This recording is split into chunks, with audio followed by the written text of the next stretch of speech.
આ એ સમયની વાત છે કે ઇબ્રાહિમ હવે ગરડો થઈ ગયો હતો અને તેની પત્નીનું પણ મૃત્યુ થઈ ગયું હતું.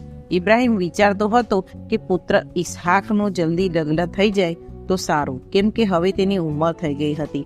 અને ઇબ્રાહિમ વિચારતો હતો કે અન્ય જ્ઞાતિની સ્ત્રી સાથે લગ્ન થાય તેના કરતાં તેની જ્ઞાતિની સ્ત્રી સાથે તેના પુત્ર ઇસ્હાકનું લગ્ન થઈ જાય તો સારું.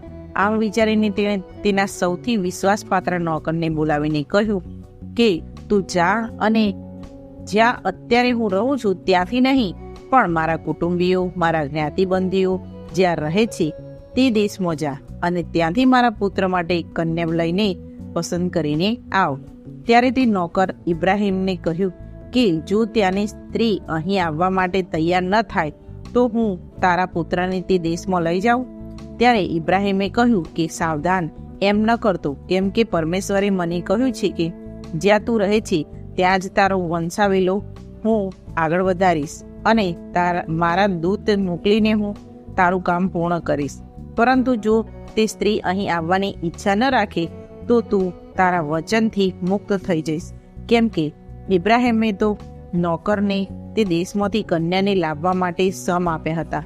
પછી તે નોકરે થોડાક ઊંટ લીધા અને પોતાની કિંમતી વસ્તુઓ લીધી.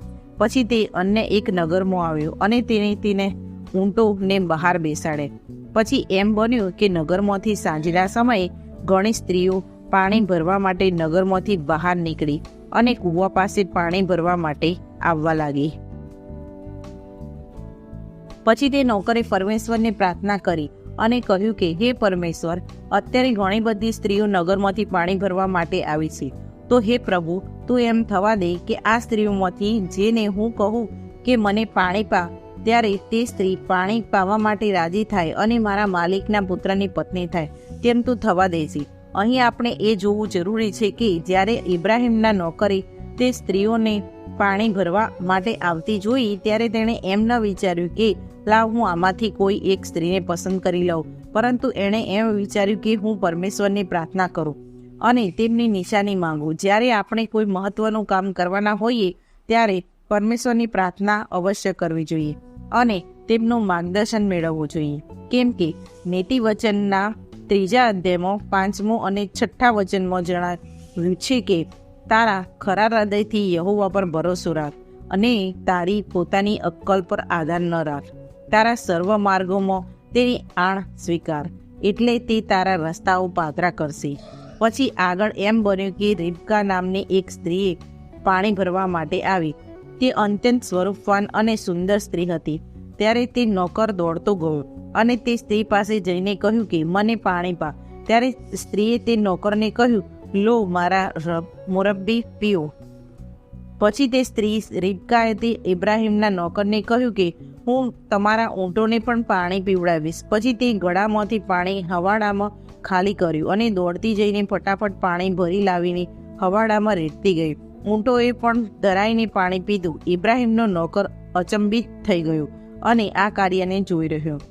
અહીં આપણે જોઈએ છીએ કે ઇબ્રાહિમના નોકરે પ્રાર્થનામાં તેના સ્વામીના પુત્ર માટે એવી પત્ની માંગી કે જે સ્વરૂપવાન હોય અને મહેનતુ તથા પરોપકારી પણ હોય. તેથી તેણે પ્રાર્થના એમ માંગ્યું હતું કે જે સ્ત્રી મને પાણી પાશે અને મારા ઊંટોને પણ પાણી પાશે તે સ્ત્રીને હું ઇસ્હાકની પત્ની થવાને સારું લઈ જઈશ. પછી તે નોકરે સોનાનો બંગડી રિબકાને આપી અને કહ્યું, તું કોની પુત્રી છે? શું તારા ઘરે અમારે રહેવા માટે જગ્યા છે? ત્યારે તે સ્ત્રીએ તે નોકરને કહ્યું કે હા, મારા ઘરે તમારે રહેવા સારું, તમારા ઊંટોને રહેવા સારું ઘણી જગ્યા છે. પછી તે નોકરે નીચે બેસીને પરમેશ્વરની પ્રાર્થના કરી અને પરમેશ્વરનો આભાર માન્યો. પછી રિબકા ઘરે ગઈ. પછી રિબકાના ભાઈએ આવીને તે નોકરને કહ્યું કે મેં તમારા માટે અને તમારા ઊંટો માટે સ્થાન તૈયાર કર્યું છે. પછી તે ઇબ્રાહિમના નોકરને ફ્રેશ થઈને જમવા માટે બોલાવવામાં આવ્યો.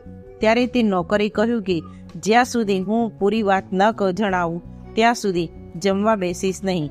પછી તે દાસે બધી વાત કહી કે પરમેશ્વરે જ મને અહીં સુધી દોરી લાવ્યા છે અને મને ચિહ્ન પણ બતાવ્યું છે. તેણે કહ્યું કે મેં પ્રાર્થના કરીને હતી, જે સ્ત્રી મને તથા મારા ઊંટોને પાણી પાવા માટે તૈયાર થાય તે સ્ત્રી મારા સ્વામીના પુત્રની પત્ની થશે અને આવું બન્યું પણ છે, જેથી શું આપ મારા સ્વામી સાથે વ્યવહાર કરવા માંગો છો?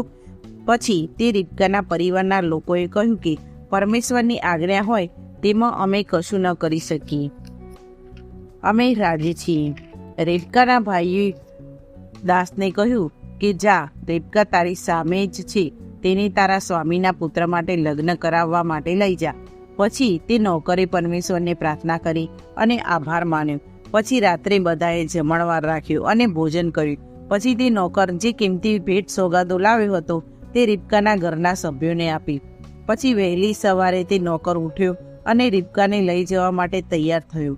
ત્યારે રિબકાના ભાઈઓ તથા તેના પરિવારવાળાઓએ તેને કહ્યું કે રિબકાને થોડાક દિવસ, ઓછામાં ઓછું 10 દિવસ અહીં રહેવા દો, પછી અમે મોકલી આપીશું. પરંતુ ઇબ્રાહીમના દાસે કહ્યું કે મહેરબાની કરીને મને રોકશો નહીં, પરમેશ્વરનું વચન છે એટલે મારે જલ્દી જવું જોઈએ. પછી રિબકાના પરિવારના સભ્યોએ તેને કહ્યું કે અમે કન્યાને બોલાવીએ ને મોઢે મોઢ પૂછીએ. અને તેઓ બોલાવીને રિબકાને પૂછ્યું કે તું શું આ માણસ સાથે જશે? ત્યારે રિબકાએ કહ્યું કે હું જઈશ.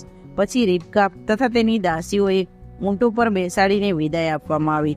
પછી તે નગરમાં આવ્યા ત્યારે ઈસહાક ખેતરમાં જતો હતો. ત્યારે તેણે દૂરથી ઊંટો આવતા જોયા. પછી તેણે જોઈને રિબકા ઊંટ ઉપરથી નીચે ઉતરી પડી અને દાસને પૂછ્યું કે આ કોણ છે?